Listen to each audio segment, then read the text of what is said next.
Sir Jaganmohan Reddy తన పరిపాలన గురించి ₹1 కోటి ఖర్చు పెట్టి తిరుపతిలో సభ అనేది పెట్టారు. ఇలా ఎందుకు చేశారు ఏంటి సార్? ఒకటేంటంటే ఆంధ్రప్రదేశ్ ముఖ్యమంత్రి జగన్మోహన్ రెడ్డి మోడీ దృష్టిలో పడాలి. బలంగా ఆంధ్రప్రదేశ్లో ఉన్నాము అనేటువంటిది మోడీకి ఇండైరెక్ట్గా సంకేతాలు పంపించాలి. ఆ కోణం నుంచి ఆయన జాతీయ మీడియాతోటి ఒక టైఅప్ అయిపోయి ఒక సబ్మిట్ తిరుపతిలో పెట్టుకున్నారు. తిరుపతిలో ఎడ్యుకేషన్ సబ్మిట్ పెట్టారు. ఆ ఎడ్యుకేషన్ సబ్మిట్ అనేది రాజకీయాలకు అతీతంగా జరగాలి. ఎడ్యుకేషన్లో గత 4-5 సంవత్సరాల నుంచి ఏం చేశారు అనేది చెప్పాలి. దానికి భిన్నంగా అక్కడ రాజకీయాల గురించి ఆయన ప్రస్తావించారు. తాను ఎవరి చేత అయితే ఇంటర్వ్యూ చేయించుకోవాలనుకున్నారో అతని చేత ఇంటర్వ్యూ చేయించుకున్నారు. రాజ్దీప్ సర్దేశాయ్ ఆయన ఇండియా టుడేకి సంబంధించినటువంటి ఒక సీనియర్ జర్నలిస్ట్. ఆయన ఇంటర్వ్యూ చేస్తే ముందుగానే ఫిక్స్ చేసుకున్నటువంటి క్వశ్చన్ ప్రకారం ఆ ఇంటర్వ్యూ చేశారనేది ఇప్పుడు మీడియా సర్కిల్స్లో వినిపిస్తుంది. సో ఆ ఇంటర్వ్యూ చేసినందుకు కానీ 2 రోజుల పాటు ఆ సబ్మిట్ని నిర్వహించినందుకు కానీ దాదాపు ₹3.5 కోట్ల ఆ సంస్థకి చెల్లించారు అనేది ఇప్పుడు తెలుగుదేశం పార్టీ చెప్తున్నటువంటి మాట, ఆరోపిస్తున్నటువంటి వ్యవహారం. సో ఇదంతా పక్కన పెడితే అసలు ఎందుకు జగన్మోహన్ రెడ్డి ఆ ఎడ్యుకేషన్ సబ్మిట్ పెట్టించారు, ఎందుకు దాని యొక్క లక్ష్యం అని అంటే, ఈ మధ్యకాలంలో తెలంగాణ ముఖ్యమంత్రి కేసీఆర్ మాదిరిగానే అంతకుముందు మాజీ ముఖ్యమంత్రి ప్రజెంట్ అంతకుముందు ముఖ్యమంత్రిగా ఉన్నప్పుడు ఏ విధంగా అయితే సెంటిమెంట్ ఫీల్ అయ్యారో కేసీఆర్, అదేవిధంగా జగన్మోహన్ రెడ్డి కూడా సెంటిమెంట్ ఫీల్ అవుతున్నారు అనేటువంటి అభిప్రాయం కలుగుతుంది. ఎందుకనంటే రాజ్దీప్ సర్దేశాయ్ని ఎన్నికల సమయంలో రాజ్దీప్ సర్దేశాయ్ ఎవరిని ఇంటర్వ్యూ చేస్తారో వాళ్ళు సీఎం అయ్యారు అనేటువంటి ఒక సెంటిమెంట్ని ఇప్పుడు లేవనెత్తుతున్నాడు జగన్మోహన్ రెడ్డి. గతంలో 2019 ఎన్నికలు లేదంటే 2018 అసెంబ్లీ ఎన్నికల ముందు కేసీఆర్ని రాజ్దీప్ సర్దేశాయ్ ఇంటర్వ్యూ చేశారు.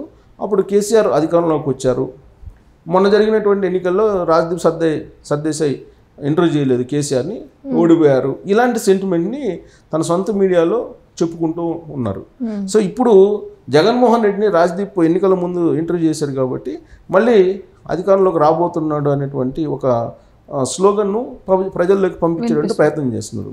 అసలు ఒకటేంటంటే అక్కడ జరిగిందేమో ఒక వైఎస్ఆర్ కాంగ్రెస్ పార్టీ కార్యక్రమం.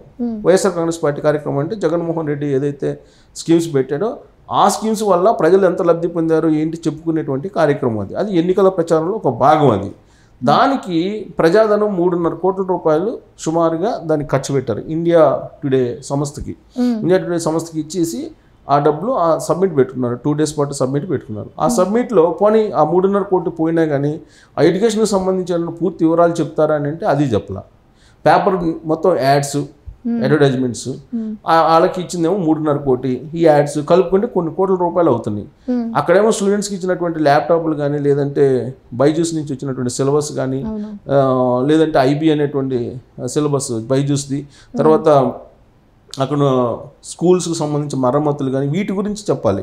వీటి గురించి ఎగ్జిబిషన్ లేదంటే చెప్పకుండా ఆయన సంస్కరణలు చేసి చెప్పకుండా ఎక్కువగా రాజకీయాల మీద కాన్సన్ట్రేషన్ చేసి ఆ ఎడ్యుకేషన్ సబ్మిట్ని మొత్తం ప్రపంచంలోనే నెంబర్ 1గా ఆంధ్రప్రదేశ్ని చేసినట్టుగా చెప్తూ ఉన్నారు. అక్కడ ఉండేటువంటి మాతృభాషనేమో అసలు లేకుండా చేశారనేది ఒకవైపు విపక్షాలు గగ్గోలు పెడుతూ ఉన్నాయి, అలాగే మేధావులు గగ్గోలు పెడుతున్నారు. అసలు తెలుగు భాషను ఎందుకు విస్మరించారు అని అంటే మీ పిల్లల్ని ఎందుకు ఇంగ్లీష్ మీడియంలో చదివిస్తున్నారు అనేటువంటి ఒక ఎదురుదాడికి జగన్మోహన్ రెడ్డి దిగుతూ ఉన్నారు. ఆ ఇంటర్వ్యూలో రాజ్దీప్ సర్దేశాయ్ అడిగినటువంటి క్వశ్చన్ ఏంటంటే తెలుగు మీడియాన్ని నిర్లక్ష్యం చేస్తున్నారని చెప్పి మాజీ ఉపరాష్ట్రపతి వెంకయ్య నాయుడు అంటున్నారు కదా, దానికి ఏంటి అని అంటే వాళ్ళ మనవాళ్ళు ఎక్కడ చదువుకున్నారు, వాళ్ళ పిల్లలు ఎక్కడ చదువుకున్నారు, ఇంగ్లీష్ మీడియం ఎందుకు చదువుకున్నారు అని చెప్పి ఎదురుదాడికి జగన్మోహన్ రెడ్డి దిగుతున్నటువంటి పరిస్థితి. ఇప్పుడు భారతదేశంలో కానీ లేదంటే ఆంధ్రప్రదేశ్లో, ప్రత్యేకించి ఆంధ్రప్రదేశ్లో తెలుగు మీడియం చదువుకొని అత్యున్నత స్థాయికి వెళ్ళినటువంటి వాళ్ళు అనేక మంది ఉన్నారు. కేవలం ఇంగ్లీష్ మీడియం చదివితేనే ఉన్నత స్థాయికి వెళ్తాము అనేది అదొక భావన అంతే. కానీ తెలుగు మీడియం చదివినటువంటి వాళ్ళు అద్భుతమైనటువంటి ఇంగ్లీష్ మాట్లాడే వాళ్ళు ఉన్నారు, గోల్డ్ మెడలిస్టులు ఉన్నారు, ఇంగ్లీషు మాట్లాడి ఆ విదేశాలకు వెళ్ళి ఇంగ్లీష్లో చదువుకున్న వాళ్ళు ఉన్నారు, వీళ్ళందరూ కూడా ఉన్నారు. ఇంగ్లీష్ చదివినంత మాత్రాన అందరూ ఆర్థికంగా బాగుంటారు అని అంటే ఇప్పుడు అమెరికా లాంటి కంట్రీలో అందరూ ఆర్థికంగా బాగుండాలి కదా. అక్కడ కూడా భిక్షాటన చేసేవాళ్ళు బోల్డంతమంది ఉన్నారు అమెరికాలో. సో బ్రిటన్లో బోల్డంతమంది ఉన్నారు. సో జగన్మోహన్ రెడ్డి చెబుతున్నటువంటి లాజిక్కి వాస్తవాలకి భిన్నంగా ఉన్నాయి. సరే ఆ ఎడ్యుకేషన్ సబ్మిట్ పెట్టారు. ఎడ్యుకేషన్ సబ్మిట్ పెట్టినప్పుడు దాన్ని రైట్ వేలో తీసుకెళ్ళాలి. అలా కాకుండా సొంత డబ్బా కొట్టుకోవడానికి ఆ విధమైనటువంటి ప్రయత్నం చేసి దాదాపు ₹3.5 కోట్ల దానికి ఖర్చు పెట్టారు అనేది ఒకటి. సరే ఇది ఎందుకు పెట్టారు ఇప్పుడు అని అంటే కేవలం ప్రధానమంత్రి నరేంద్ర మోడీని అట్రాక్ట్ చేయడానికి. ఇప్పుడున్నటువంటి పరిస్థితుల్లో జగన్మోహన్ రెడ్డి నరేంద్ర మోడీ ఒకటే. గత 4.5 సంవత్సరాలకు పైగా నరేంద్ర మోడీతో కలిసి నడుస్తున్నారు. ఆ విషయాన్ని ఆయన ఆ ఇంటర్వ్యూలో కూడా చెప్పడం జరిగింది. సో కలిసి నడుస్తున్నప్పుడు ఇప్పుడు ఉన్నటువంటి పరిస్థితుల్లో ఇప్పుడు వస్తున్నటువంటి సాయ సర్వేలు వీటన్నిటిని బట్టి జగన్మోహన్ రెడ్డి యొక్క గ్రాఫ్ పడిపోయింది. రాబోయేటువంటి రోజుల్లో ఆయనకి ఎక్కువగా సీట్లు వచ్చేటువంటి అవకాశం లేదు, ప్రత్యేకించి ఎంపీ సీట్లు కూడా అనేది వినిపిస్తుంది. అలాంటి సర్వేలను అందుకున్నటువంటి కేంద్ర నిఘా వర్గాలు నరేంద్ర మోడీ దగ్గర రిపోర్ట్ ఏమిస్తున్నారు, బలహీన పడిపోయారు జగన్మోహన్ రెడ్డి రాజకీయంగా, రాబోయేటువంటి రోజుల్లో పర్ఫార్మెన్స్ పూర్గా ఉండేటువంటి అవకాశం ఉంది అనేది.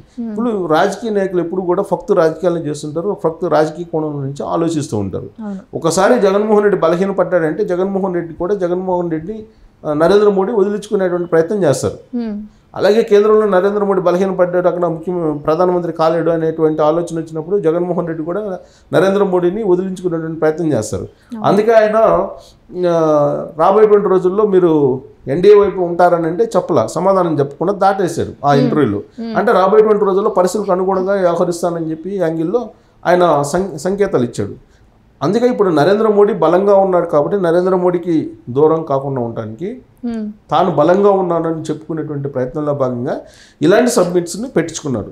ఈ సబ్మిట్స్ని పెట్టించుకోవడం ద్వారా ఆంధ్రప్రదేశ్లో జగన్మోహన్ రెడ్డి చాలా బలంగా ఉన్నారు, అనేక సంస్కరణలు తీసుకొచ్చారు, మళ్ళీ ప్రజలు ఆయనకే పట్టం కట్టేటువంటి అవకాశం ఉంది అనేటువంటి ఒక సంకేతం నేషనల్ మీడియాలో తీసుకెళ్ళడానికి ప్రయత్నం చేస్తున్నారు. వాస్తవంగా ఇలాంటి సబ్మిట్లు లేదంటే ప్రజల్లో అవగాహన కలిగించడానికి, ప్రజలకు వివరించడానికి తెలుగు మీడియాలో ఉండేటువంటి సంస్థలతోటి ఆయన ప్రచారం చేయించుకోవాలి, లేదా తెలుగులో చెప్పాలి. కానీ అక్కడ ఇంగ్లీష్ ఛానల్స్లో పోయి ఇంగ్లీష్ ఛానల్స్లో ఇంటర్వ్యూ పెట్టి సబ్మిట్లు పెడితే ఎవరికి అర్థమవుతుంది ప్రజలకి? దాదాపు చాలా మందికి ఇంగ్లీష్ రాదు కదా.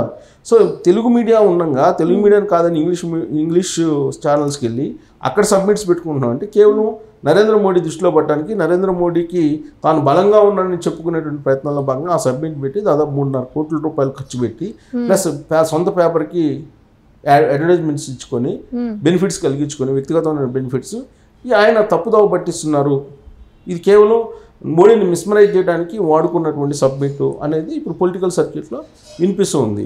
సో ఇప్పుడు ఎడ్యుకేషన్ సంస్కరణలు ఏం జరిగినాయి, దాని ఫలాలు ఏంటి అనేది వివరించలేకపోతున్నాడు జగన్మోహన్ రెడ్డి. కేవలం దాన్ని ఫక్తు రాజకీయపరమైనటువంటి వేదికగా ఉపయోగించుకున్నాడు అనేటువంటి విమర్శలను ఆయన ఎదుర్కొంటున్నటువంటి పరిస్థితి. కేవలం మోదీకి ఇంప్రెస్ చేయడానికి మాత్రమే ఆయన దృష్టిలో పడ్డానికి కోట్లు ఖర్చు పెట్టి చేసినట్టు మనం చూడొచ్చు. సో దేశవ్యాప్తంగా కనుక మనం చూస్తే కనుక నరేంద్ర మోడీ హవా కొనసాగుతుంది అనేది ఇప్పుడు బయట చూడటానికి అంతా కనిపిస్తుంది. సో ఇండియా కూటమి బలహీనపడింది అనేది ఇప్పుడు మమతా బెనర్జీ బయటకు వెళ్ళిపోయిన తర్వాత, మమతా బెనర్జీ నిర్ణయం తీసుకున్న తర్వాత అది అర్థమైపోతుంది.